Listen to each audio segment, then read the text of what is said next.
Good morning and welcome to Worldwide Wisdom. Can you imagine the high stakes that are out there today when the Prime Minister of Israel arrives in Washington, D.C. for a meeting with the President of the United States, Donald Trump and Bibi Netanyahu? Can you imagine what kind of pressure is on Prime Minister Bibi Netanyahu?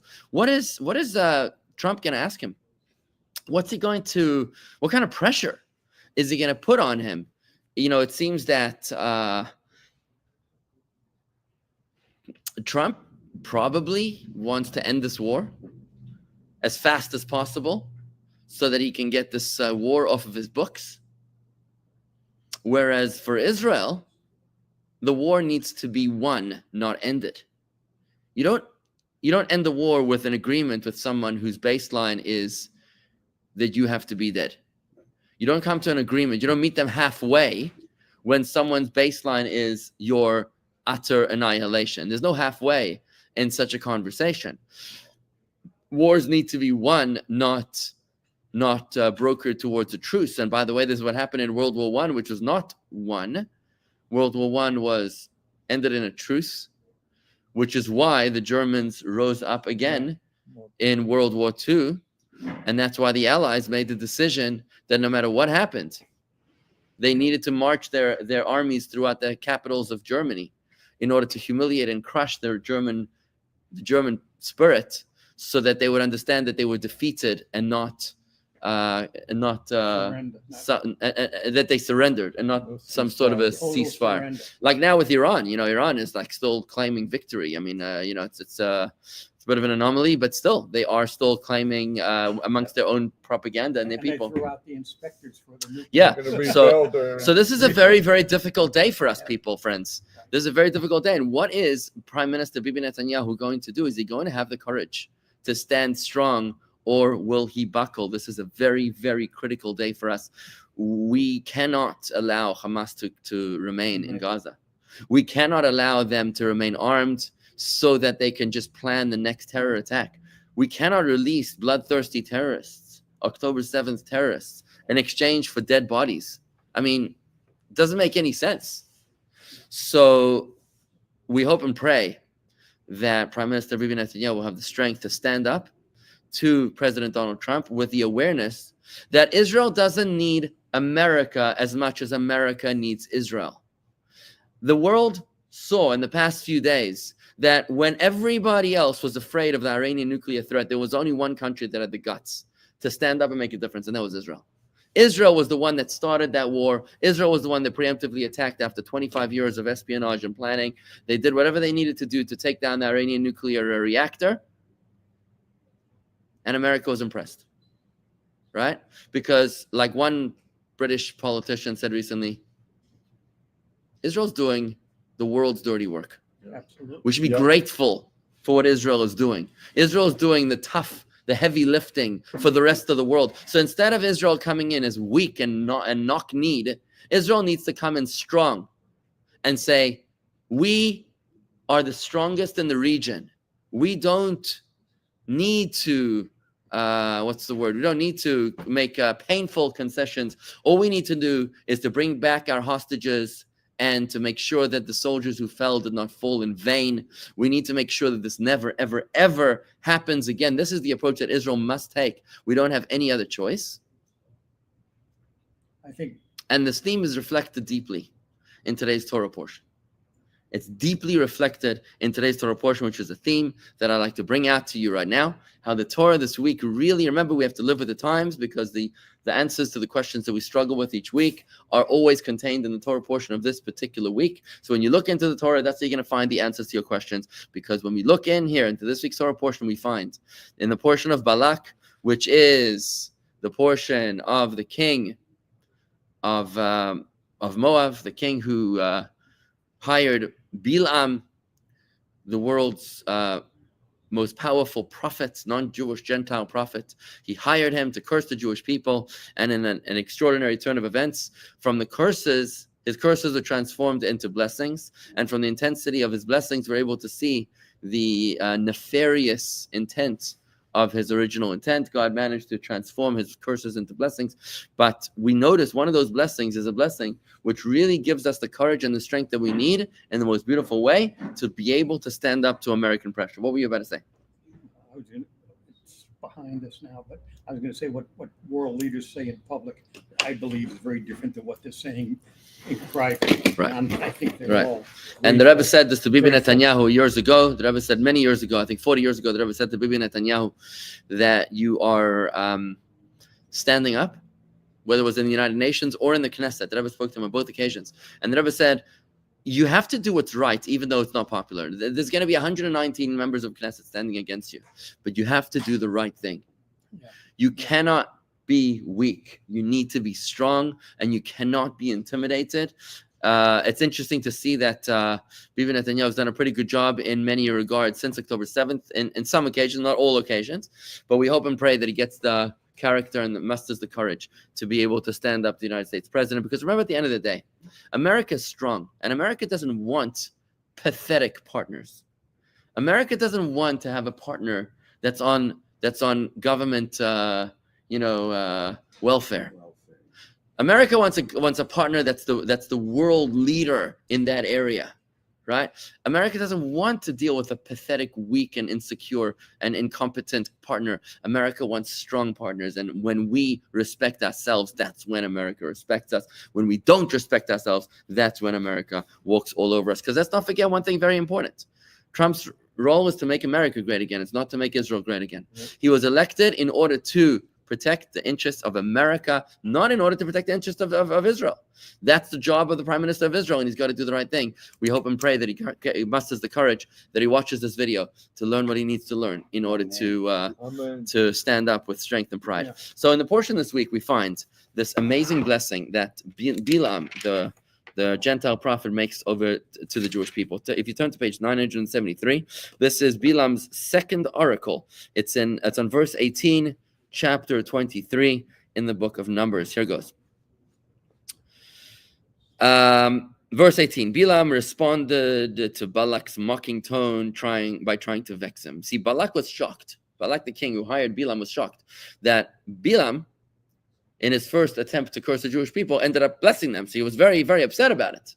So he began to recite his parable, and he says, "Arise, Balak, and hear." This is Bilam's response to Balak. "Arise, Balak, and hear. You have no right to remain sitting while I deliver God's message to you. Listen closely to me, the son of Tzipor. God is not a man that he should lie, nor is he a mortal that he should reconsider his decisions. He promised to give the Israelites the land of Israel, so it is useless for you to try to oppose his word. Do you think you would say, you think he would say that he would do something and not do it? That he would speak and not fulfill what he said? I have received an instruction to bless them," said Bilam. "He has blessed, and I cannot retract it, because I have looked and not found any idolaters in them, in Jacob's descendants, nor any dishonest workers in them, Israel's descendants. This alone makes them worthy of being blessed. Moreover, whenever they do transgress God's will, he overlooks it. He does not look at whatever evil there is in the actions of the people, Jacob's descendants, and sees no perversity in the actions of the people, Israel's descendants. God, their God, is with them, even when they provoke him, even when they retain the king's friendship." 972, middle of the page. "They did not leave Egypt on their own, as you implied. God took them out of Egypt," right? That's interesting. It's not that they walked out by themselves. God took them out of Egypt with the strength he possesses because of his loftiness, his ability to fly above worldly powers, and his power over demons. 975.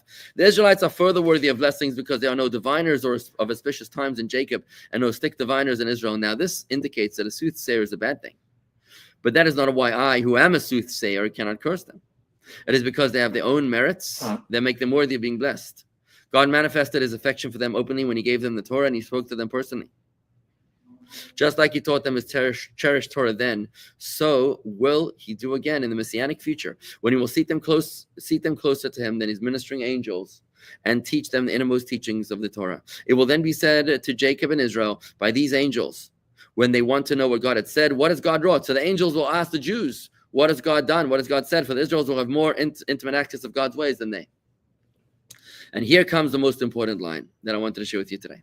"Behold, the Israelites deserve to be blessed because they are a people that rises in the morning like a fearsome lion, raising itself like a lion to do God's will fearlessly. Why are they like a lion? Their first act in the morning all expresses their complete devotion to his will. They dress themselves in their ritually tasseled garments, that's the tzitzis, which remind them to observe all of God's commandments. They then recite the Shema, which contains the fundamental concepts of the Jews' relationship with God. They put on tefillin, which reminds them of the exodus from Egypt and the source of all of their spiritual freedom. And they do not lie down to sleep at night until they recite the Shema and in return for dedicating themselves to God in this way, God fights their enemies. So when we are like a lion, that's when God fights our enemies, consumes those who seek to prey upon them, and drinks the blood of their slain enemies. Furthermore, they will not settle in their land until they consume their prey, the nations that they will dispossess, and inherit the spoil of the slain. And finally, Moses will not die until he kills me, his prey. This is Bilam speaking. When he kills the princes of Midian, whom he will also slay. Now, Balak was listening to all of this, the king. He was not happy. Balak said to Bilam, you must neither curse them nor bless them. If you cannot curse them, then don't say anything. Right? Okay, that's just a little segment of the portion. So here's what goes on. What happens here is that Bilam blesses the Jewish people that they are, behold, the nation rising like a lion. Now we know, of course, that Prime Minister Bibi Netanyahu chose this verse to be the name of the attack in Iran, of the 12-day war, Operation Rising Lion, is what we call it in Israel, because this was the war of the rising lion. What is the significance of the rising lion? What does it mean, a rising lion? So it's the Rebbe who explains that a lion is an animal that can never be tamed. What does that mean?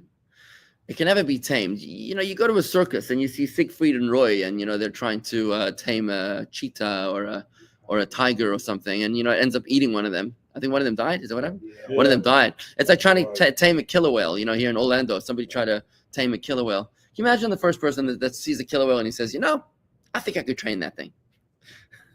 I mean, don't know who that person was, but hey, tragic story that here in Orlando, I think it was, right? That the trainer was actually killed or eaten or something by the killer whale. It really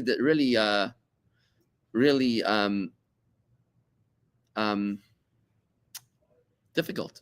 And the reason for it is because a lion is an animal that cannot be tamed. This is the significance of the Jewish people being blessed to be like a rising lion. Never defeated? Never defeated. In other words, you might be down, right, but you're never out. Right. Think about it for a moment. No animal is able to make a lion crouch. Only the lion can make the lion crouch. Only the lion itself can make itself crouch. This is the blessing that Bilam is giving the Jewish people. The blessing is, and it's some of the most beautiful blessings in all of Torah, is that you will live in times in the future where you think that you are down. You think that you're being dominated by other nations.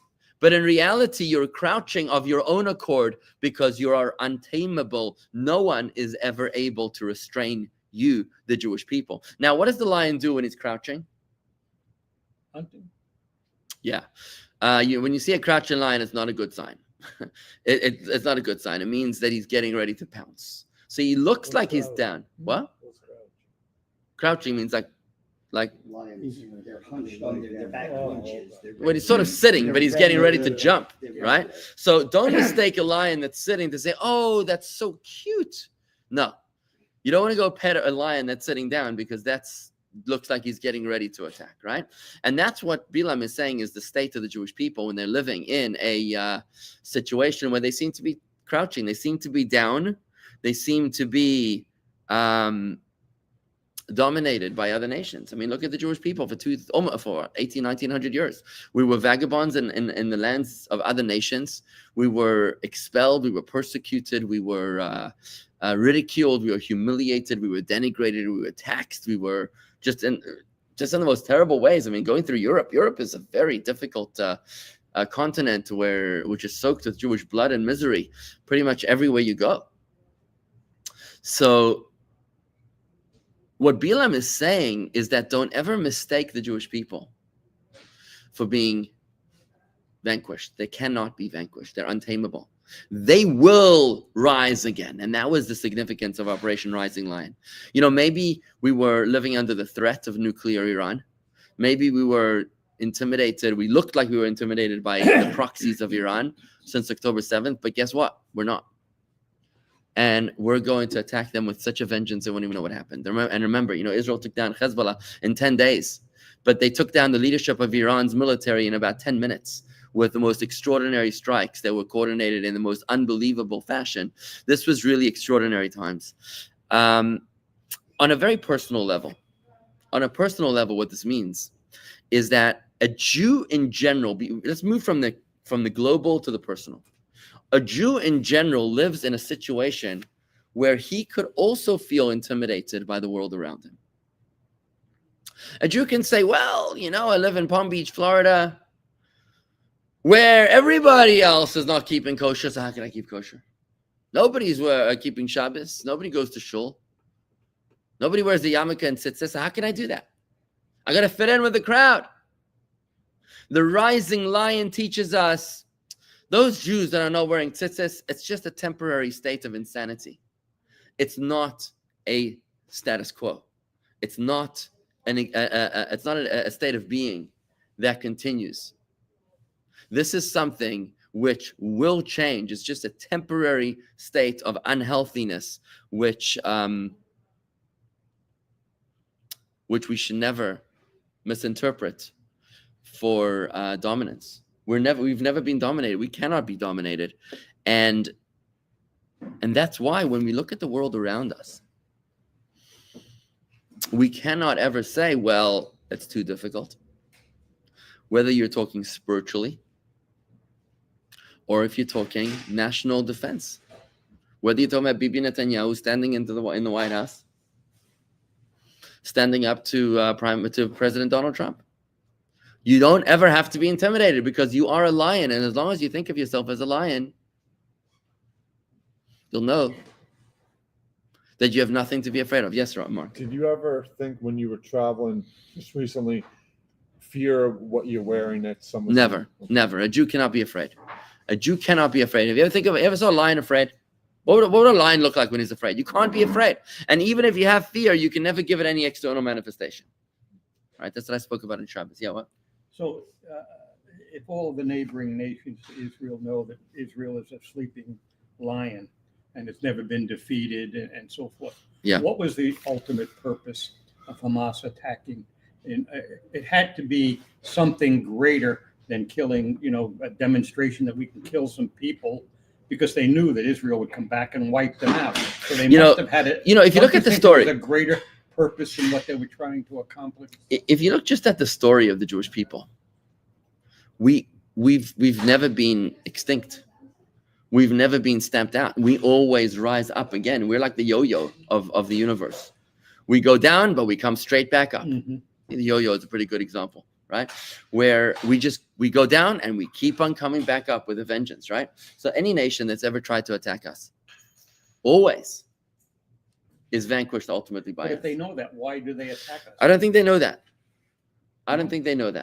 The question is, what's most important is that the Jews should know that. That's what's most important. Okay. It's important that the Jews should know that. I think that the Gentiles are, it's essentially on a deep spiritual level, that Gentiles are agents of God that are sent to wake us up. I mean, think about the state of the Jewish people. Think about what happened when we were in a state of spiritual slumber before October 7th. What was going on in Israel, if you remember the divisiveness and the challenges, right, that the Jewish people faced are just horrific, right? And we were lulled out of our slumber anytime. And I've been saying this for years. I'm like, I always say that when the Jewish people are complacent and indifferent and apathetic, there's nothing that wakes us up like some sort of a war. So not that I want to justify or condone the war, but I don't think that the nations of the world are coming in, making calculations that the Jewish people are indomitable. I think that they try, and they think that, they're like the kamikaze pilots. They think that maybe this time. Mm-hmm. They're going to come after every generation. Right, in every generation. And this is really a promise in the Torah where God tells us, listen, it's not going to be easy, but ultimately you will prevail. There will be extraordinary challenges, but you'll prevail. I mean, that's what this prophecy is saying. You'll be like a lion. You'll be crouching. There'll be entities out there that are trying to squash you, that are trying to crush you. And as long as you remember that you are a lion, that's when you will always rise up. And yes, we've lost Jews along the way, not only physically, but even spiritually, we've lost Jews along the way. These are Jews that, they couldn't handle the pressure. You know what pressure does? Pressure is the best thing ever. I mean, I hate to say it, but it's not something you want to bring upon yourself. Motivates, yeah. But pressure is what brings that character.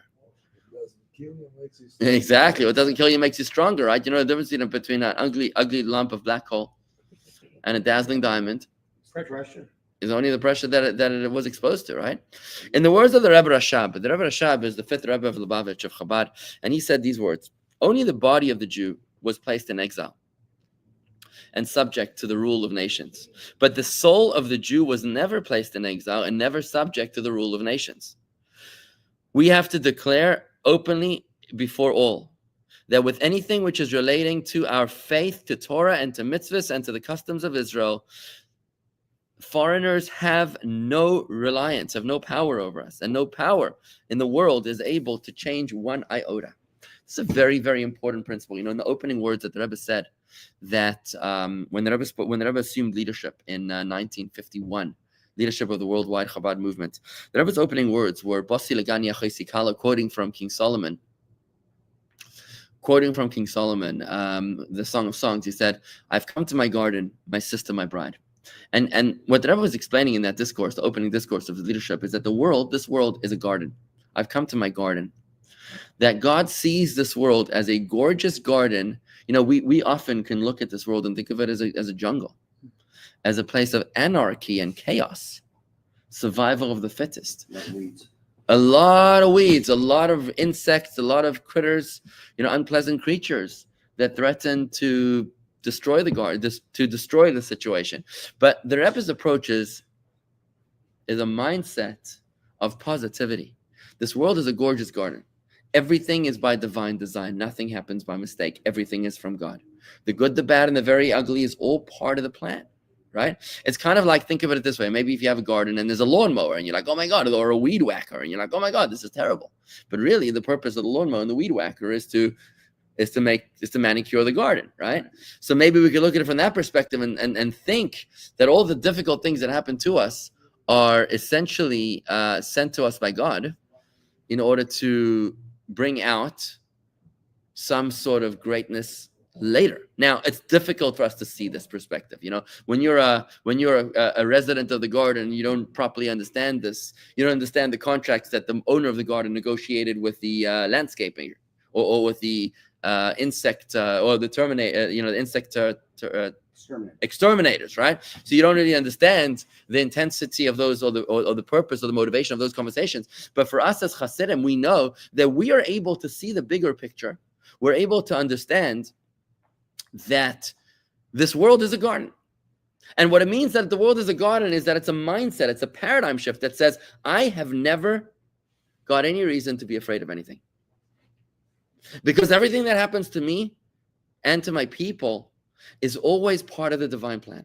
So whether I'm Prime Minister Bibi Netanyahu inside of the Oval Office today, standing up to President Trump, or if I am a Jew in the workplace whose boss tells them to work on Shabbos or to break some other commandment, we have to know that this world is a garden and a place that we do not need to be afraid. It's really an epic test, testing our mettle to see if we have the stomach to stand up and do what's right, because we are a lion that is only crouching. The lion cannot be tamed. The lion cannot be dominated. It's interesting. What helps us a lot is the once in a while seeing a miracle. Every once in a while you see a miracle, you're like, oh, right. It makes it so much easier. And I think of how many miracles. Think of how many miracles we have experienced in just the past 20 months. I mean, not even to mention the miracle of the survival of the Jewish people in the state of Israel, surrounded by all those enemies. We used to talk about miracles as the 6-day war. We used to talk about the Gulf War as an open miracle. What's the Gulf War? 39 Scud missiles rained upon Israel and nobody died. Amazing, right?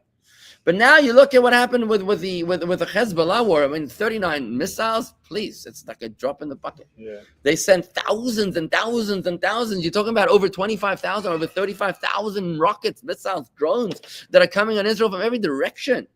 From Yemen, from Hezbollah, from Gaza, from Iraq, from Syria, from Iran. It's insane.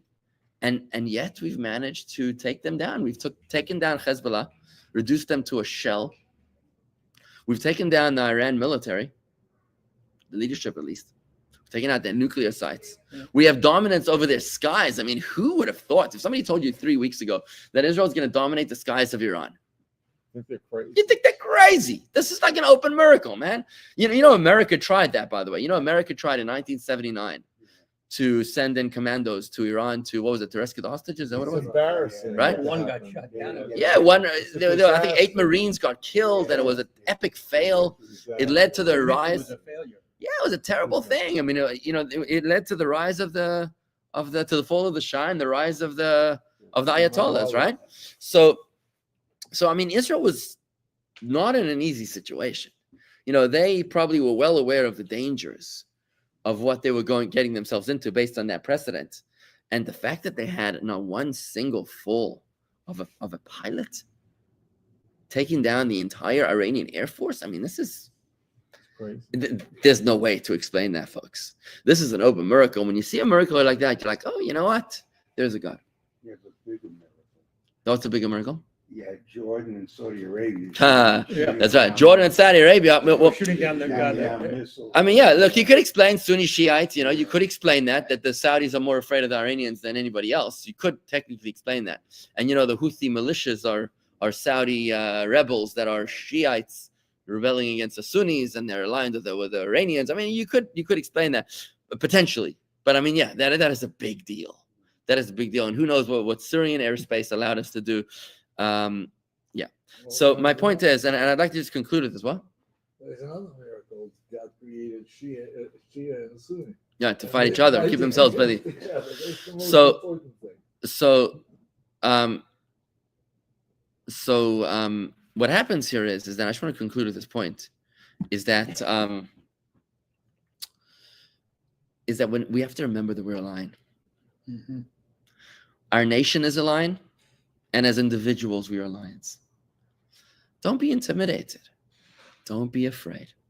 Stand tall, stand strong without fear. We have nothing to fear but fear itself. Because when we're afraid, what happens when a lion is afraid? He probably gets eaten. I don't know, but I can only imagine that a lion that's intimidated doesn't do well, right? But a lion roars, right? The lion has got to be strong. The lion has got to rise, and that's what this operation is about. It was not just a 12-day war, the rising lion. This war is continuing. You know, there's talk about Israel planning for the next stage of, you know, as Iran reassembles and Rising Lion continues. But Rising Lion is a war that each and every one of us fights within our own hearts and minds and souls at every moment of every day. Not to be intimidated by the world around us, to stand up to our employers, to stand up to our fellow co-workers, to our neighbors and friends, not to stand up with obnoxiously, with arrogance, but to stand up with pride, the pride of our identity and the dignity of our purpose, by saying, this is who we are, and we're proud of it. We're not going to apologize for being Jews. We're not going to apologize for being strong. We're not going to apologize, you know, for rooting out evil in the Middle East. We're not going to be afraid. We're not going to be intimidated. We are the rising lion. May Bibi Netanyahu have the strength this week to stand strong in the face of American pressure. May he not be intimidated. May he succeed in negotiating with President Trump a way to wipe out all evil in the Middle East, all those who are committed to destruction, and may there truly reign an era, which is the era, the promise in Torah that the Jews will live in peace. Pamela, yes, there is a promise that ultimately there will be the era of peace, the coming of Mashiach. It's very, very, very soon. We're on the threshold of Mashiach, on the threshold of redemption, the era when the world will truly live in peace and all will be able to live in peace and not be afraid. Amen. Amen. You know, Yeah. international investment